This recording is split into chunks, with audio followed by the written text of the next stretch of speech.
Tuko katika jambo ambalo limeandaliwa kwa muda mrefu, ambalo ni kuwasikiliza vijana wetu wanaopata taaluma wakiwa chini ya mwalimu wetu Abdul Aziz ibn Abbas. Tuko katika jambo hilo, jambo ambalo ni jambo kubwa, ni jambo tukufu, hususa kusikiliza jinsi mafunzo yanapatikana kwa vijana hao. Leo wazazi watajionea jinsi gani watoto wao walivyopata taaluma kutoka kwa mwalimu wetu huyo kwa kiasi cha mwaka mmoja kama hivyo. Na ni mara kwa mara huwa jambo hilo linarudia, lakini ni kwamba wazazi waone watoto wanapopata ilmu na mwalimu anapopata tabu kwa ajili ya kuwasomesha. Maana mwalimu naye anataabika kutafuta njia za kila aina kuhakikisha watoto wamepata nini? Na ilmu. Hili jambo ni kubwa, na hili jambo ndio tunalotaka, hususa kwa zama hizi. Zama hizi watu wanatakiwa wapate ilmu. Nafikiri ujumbe uliopatikana hapa kabla ya mimi kusimama, kuna kasida ilieleza, ni ujumbe maalum kwamba kwanza kinachotakiwa ni ilmu. Sasa haya si kwa mwanafunzi tu, hata awe mtu mzima, hata awe nani. Kwanza ni ilmu, halafu ndio matendo yafuate yaliyokuwa sahihi. Kwa sababu bila ya matendo sahihi itakuwa umecheza. Na kwa nini ucheze na upoteze wakati bure?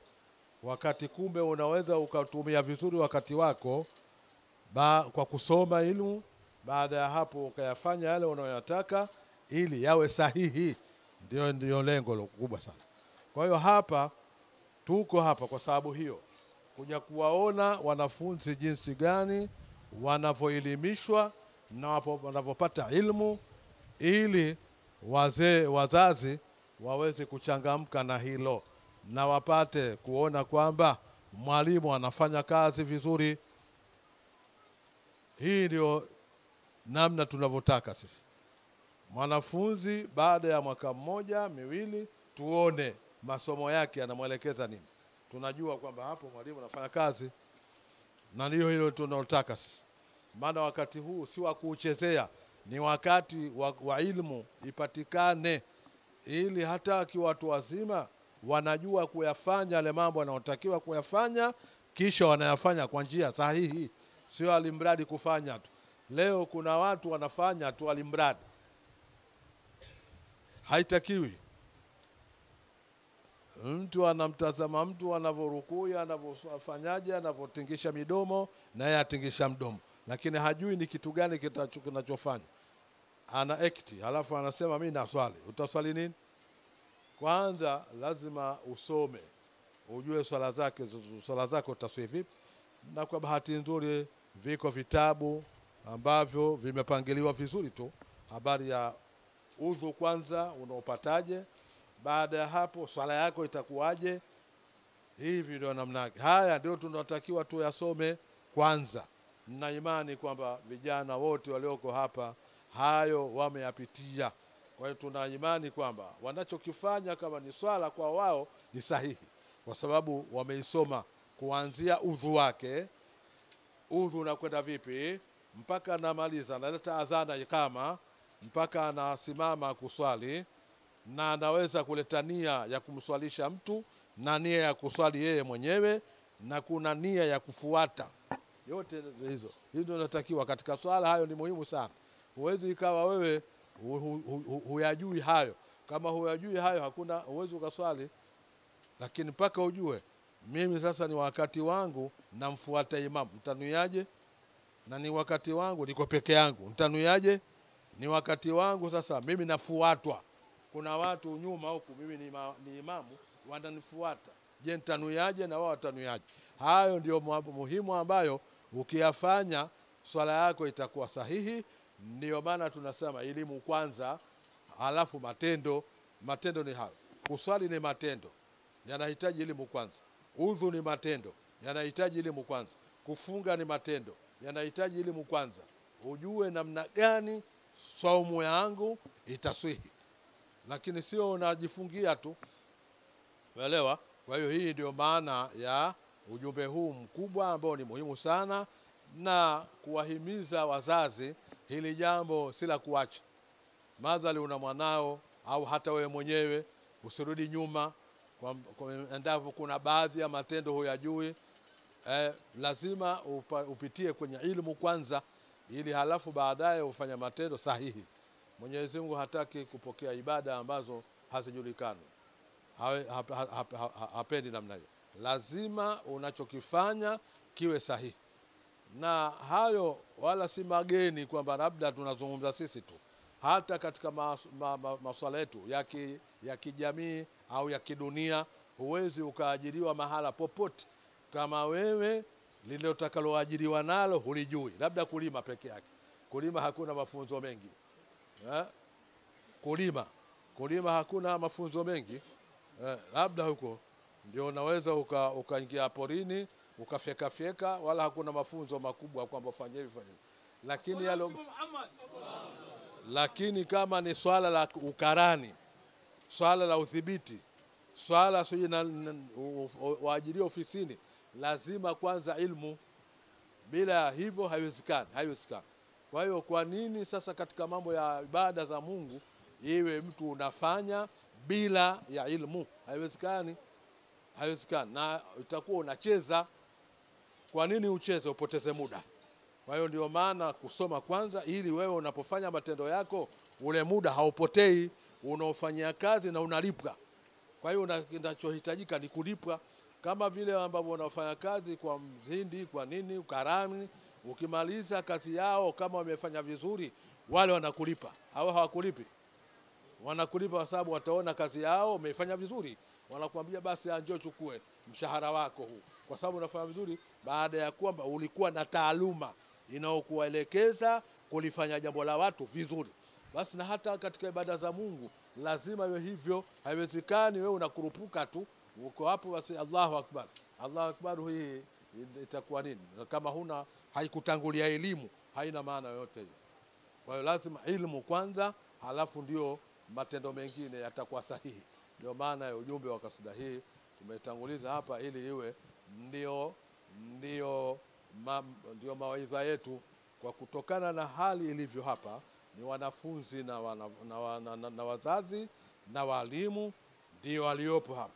Kwa hiyo ni kuhimizana elimu tu, kwa sababu hakuna mambo mengine ambayo yanabidi tuhimizane kulingana na jau yetu na hali yetu tuliokuwa nayo, ila hiyo ya kufanya nini, ya elimu ndio muhimu sana. Kwa hiyo hili vya vituo hivi tunaomba, yani tumombe Mwenyezi viongezeke, isiyo ni hapa tu, sehemu nyingine zote iwe namna hiyo, ili watoto wapate ilmu, wasifanye jambo kwa kubunibuni tu, kudhania tu, alimradi hakuna. Kwa hiyo hili ni jambo muhimu, na vile vile wazazi tuwahimize juu ya kuwafundisha watoto kama hivi. Ni jambo kubwa sana, na walimu muwaone kwamba wanafanya kazi kubwa, na wao vile vile lazima waangaliwe kwa jicho la huruma. Waangaliwe walimu kwa jicho la huruma, kwa sababu kumchukua mtoto ambaye hawezi hata kutamka herufi hizi, kuenda naye moja harfu 28 mpaka anaweza alafu kuzichanganya mpaka anaweza kufikia alhamdulillah rabbil alamin, anaweza kutamka namna hiyo. Si jambo la rahisi hilo, si jambo la rahisi. Ni jambo kubwa kweli ambalo linatakiwa walimu tuwaenzi sana, tuwaangalie sana wakina baba na wakina mama. Hasa wakina baba, maana wakina mama wako tayari, lakini wakina baba saa nyingine wanarudi nyuma, wanawaachia wakina mama. Unaona, lakini wakina mama wao kwanza unaona ndio wanaotunza sana. Lakini wakina baba hatuwaoni sana katika mambo haya. Kwa hiyo inshallah wakina mama tuwaombee Mungu sana, wapewe moyo huo waliokuwa nao, Mwenyezi Mungu awazidishie katika kheri hizo anazozifanya ziendelee, ili waweze kuunusuru Uislamu. Moja kwamba hata huko nyuma akina mama ndio wenyewe, kwa hiyo lakini na sisi wakina baba tusurudi nyuma sana, tukawachia akina mama peke yao, na sisi tujikaze kaze katika kuwasaidia walimu. Kwa hiyo inshallah, na hapa ni sehemu ambayo tuliwahi kuja siku moja kuombaomba, angalau tumeambiwa ni kiwanja hiki cha madrasa, sijui mpaka sasa hivi kina tofali 2-3 au hakuna, maana sijaona. Tofali 800. Tofali 800. Msingi umeshaanza au bado? Msingi bado, tuko na shughuli kama hizi. Hii ni kwa nini hii? Huo ni ukuta. Wa nini? Ndio ukuta wetu wa madrasa. Wa madrasa. Ndio unazunguka huko, kuna huyu kajenga nyumba na huko mjengwa nyumba ya nini? Kuna kiwanja cha mtu mwingine. Kwa hiyo hapa ndio mwisho. Hapa ndio mwisho kuja huko. Hapa tulipo. Hapa kwenye ukuta huu kuja huku kwetu. Ukuta huko. Ukuta huko. Na pale napo. Pale kuna kichochoro pale.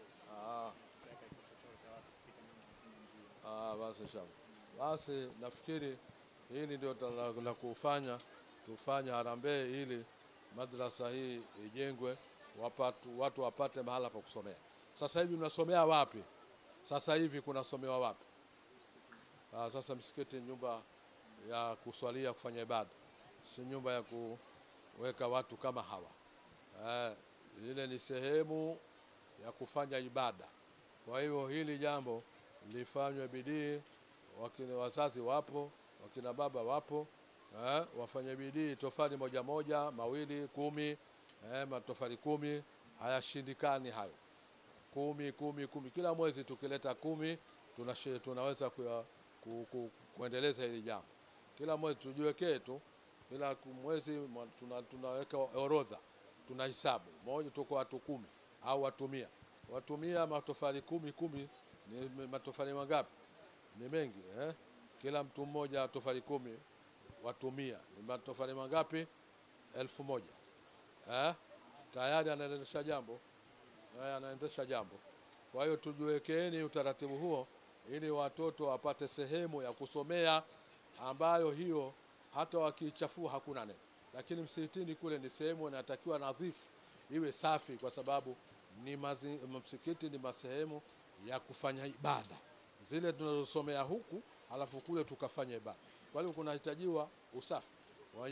Wa yakuna almakanu alladhi usali fihi. Unaona watu wanasema an yakuna almakanu alladhi usali fihi nadhifu. Mahala ambapo unaswali inatakiwa pawe safi, pasiwe na najisi. Mwili wako usiwe na najisi, nguo yako usiwe na najisi, sehemu unaoswaliwa usiwe na najisi. Usafi wa pale ni najisi, usiwe na mikojokojo, ndio najisi zenyewe. Mavi haya, ndege na nini, ndio najisi zenyewe. Uhakikishe unapofanya ibada mwili wako ni safi, hauna najisi mkojo, hauna najisi mavi, hauna najisi damu. Damu pia ni najisi, ni damu ikitoka ya kwako, hata ya mtu mwingine. Ya kwako mwenyewe damu ikitoka ni najisi, na ya mtu mwingine pia ni najisi. Namna hiyo ukipata tu tayari ni najisi. Kwa hiyo sheria inatuelekeza hivyo. Kwa hiyo sehemu zile za misikiti natakiwa iwe safi. Kwa hiyo sasa kwa sehemu maalum za kusomea kama hizi ndio lazima tutengeneze, ili hizi hazina matatizo zaidi. Hata kama itachafuka ni rahisi, kwa sababu ni sisi wenyewe. Lakini msikitini watakuja swali pale na hamala na najisi pale, haelewi. Kwa hiyo hii ndio namna yake. Kwa hiyo inshallah hili jambo tulifanyie harambee, angalau kwa kuwa walioko hapa naona ni wanafunzi watupu, hawana hela hawa, basi tufanyaje? Lakini ujumbe ufike tu kwamba tujaribu wazazi wa kike na wa kiume kuchangia tofali angalau 10 kila mwezi. 10 kila mwezi. Utakuta miezi 2-3 yote, miezi 3 tukifika tayari tuna 3000. Kama tuko 100 ni 3000 tayari tunazungusha hapa, panakamilika, panakuwa ni sehemu salama kwa ajili ya kusomea watoto wetu. Inshallah tufanye hivyo itakuwa ni kheri. Sisi tutakaa sana kwa sababu ni kiasi cha kuhudhuria hadhara na kuona jinsi gani vijana wanavyoendelea na mwalimu wetu kazi anayoifanya. Kwa hiyo kwa hapa tutaishia kwa sababu tunayo mambo mengi na tuna majukumu mengi, tuna sehemu tunakwenda. Kwa hiyo inshallah kwa hapa tuseme tunawatakia tunawaombea tunaombea Mwenyezi Mungu awazidishie elimu, awazidishie fahamu, awazidishie kheri, na kina mama Mwenyezi Mungu awazidishie uwezo, awape afya njema, pamoja na watoto wetu watapata afya njema wote, na walimu wetu ambao wanaminyana katika jambo hili. Hapa tunao walimu wengi ambao wanaminyana kila sehemu. Kila sehemu kuna wa mpande waitwaje, Mabwe Pande wapo hapa, na kule kwa Wahanga wamewaona hapa, na wengine sehemu mbalimbali wapo wote hapa. Kwa hiyo hili jambo tunawaombea na tunaombea walimu wetu kwamba muendelee hivyo hivyo na Mwenyezi Mungu atawasaidia, kwa sababu tuko katika kuinusuru dini ya Mwenyezi Mungu Subhanahu wa Ta'ala. Inshallah Mwenyezi Mungu atatusaidia. Rabbana atina fid dunya hasana wa fil akhirati hasana wa qina adhaban nar. Allahumma zidna ilma, Allahumma zidna ilma, Allahumma zidna ilma warzuqna fahma وواسع في أرزاقنا وبارك لنا فيما رزقتنا وجعلنا محبوبين في قلوب عبادك وإنزاء في عيونهم وجعلنا وجهاء في الدنيا والآخرة ومن المقربين يا كثير النوال ويا حسن الفعال ويا قائما بلا زوال ويا موديا بلا ثال فلك الحمد والشرف على كل حال. ربنا آتنا في الدنيا حسنة وفي الآخرة حسنة وقنا عذاب النار. ربنا تقبل منا إنك أنت السميع العليم وتب علينا إنك أنت التواب الرحيم برحمتك يا أرحم الراحمين. صلى الله على سيدنا محمد وعلى آله وصحبه وسلم. الحمد لله.